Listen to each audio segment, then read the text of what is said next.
What is up, y'all? High West here. I'm a Mohawk 250. Let's take a little ride while I tell you a little bit about my Hawk. So I've been riding my Hawk for a year now. It's actually been about exactly a year since I got this. I only rode for about a month on my little new dirt bike before I decided to get a real motorcycle. I actually love the Hawk, y'all. It's been dependable for me. Haven't done much to it since I got it. First thing I did was change the oil before I even rode it. It took me a couple days to figure out how to start it because I flooded the engine, not knowing what I was doing since I had never driven a carbureted bike. Drove for a couple weeks, maybe a month. Having problems with the battery. I didn't fill it correctly, but I eventually got that solved. Haven't done much since I got the Hawk, guys. I changed the spark plug after that first month, and it really made the bike run smoother. I idled it down a lot. It made it run higher, so I had to idle it down a lot to get it to a nice pace. That's the main thing I've done so far, is just adjust the idle to get it to run at the RPMs I like. And also had a little situation with the clutch lever adjustment where it was engaging a little too soon, so I had to figure out how to get that adjusted properly. Over the winter, I changed the tires. I took off those knobbies, put on some dual sports, got a Bridgestone in the front, and full bore in the back. These tires are really, they grip really nicely, allow me to lean good, some really good traction. I've ridden in the snow and everything. Actually, I think I rode in the snow with these tires, yeah.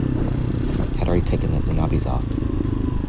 Either way, I never slipped in the snow. Rode all through the winter, down to like 25 degrees. My overall opinion of the Hawk is a great bike. One of the questions I get the most often is, have you changed your valves? Haven't changed my valves.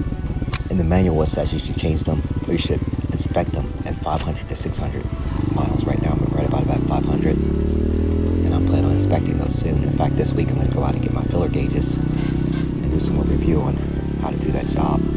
I don't want to be one of the ones who do it incorrectly and then I'm causing damage to my bike or making it run funny. So I'll make sure I do it exactly like the people who've been successful have done it. Other than that, guys, people want to know, how tall are you, High West? Well, I'm 5'8", lightweight guy. I'm like a teenager, actually. I weigh 125 pounds, so I'm like a feather on the Hawk. I've lowered it a little bit since I got it. I've taken it down. Actually, there's a nut on there that when you raise it up, the bike goes down. And I've raised it up to, as far as it'll go, maybe a quarter inch from the top on the shock, rear shock. And that lowers the bike. So right now it feels pretty comfortable. It's really a good height compared to some other bikes. The only bikes I've ridden besides the Hawk was my youth dirt bike, and then a couple different bikes at the MSF course. I took the basic course, then I took the returning riders course. First I drove a Suzuki Van. That was nice, nice build. And the second time it was one of those Suzuki TU250X. I like the Suzuki Van a lot better. But both of the Suzukis, man, they were a little bit small for me. The first time I rode my regular boots and I didn't have any problems, but the second time I wore my dirt bike boots and I couldn't even get my foot under the shifter, so I had no problem with that. But as far as stability, I think the Hawk is a lot more stable in braking and in turns than either one of those bikes. Maybe the size because they're too small, but I mean I'm not very tall, so I'm surprised I could, you have to really get small to work with those bikes. But the Hawk feels comfortable. I really love the feel of it, especially since I lowered it. And every time I get on it, it feels great. There's so many things about the Hawk that I like. I'm probably not going to explain them all right now, but I would recommend it for anyone, especially for the price. It's a good way to get started without having to invest in a used bike, and you can just take it from there.